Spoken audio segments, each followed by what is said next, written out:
Here is a detailed explanation of each primary auxiliary verb. Hano ngiye kubaha ubusobanuro burambuye bwa buri nshinga fatizo. 1. Be. Iya mbere. 1. Be. Iya mbere kuba. Be is used to form continuous tenses and the passive voice. Be ikoreshwa dukora igihe bita nkomeza cyangwa icyo twita passive voice, ivuga uko umuntu yakoze igikorwa cyangwa uko igikorwa cyakozwe. Passive ni icyakozwe. Voice muzi ko ari ijwi, passive bivuga kwihangana. Mbega ni nko kuvuga ikintu ko cyakozwe n'undi. Mu gifaransa babyita voix passive cyangwa voix active. Examples. Turebere hamwe ingero.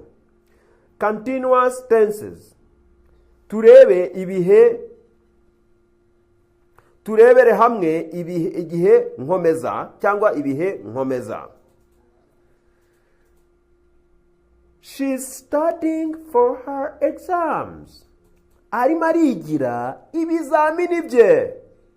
Iki gihe bakita present continuous. Indagihe nkomeza. They were playing soccer in the park.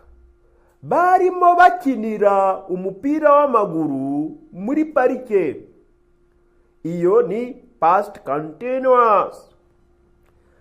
Passive voice cyangwa se voix passive cyangwa se kuvuga ko ikintu cyakozwe.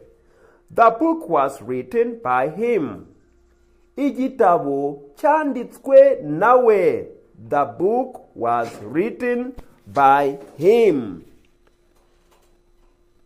Iyo ikaba past simple passive. Ni ukuvuga ikintu ko cyakozwe mu gihe cyahise. The cake is being baked in the oven.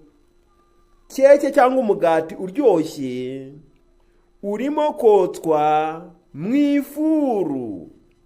Iyo ni present continuous passive.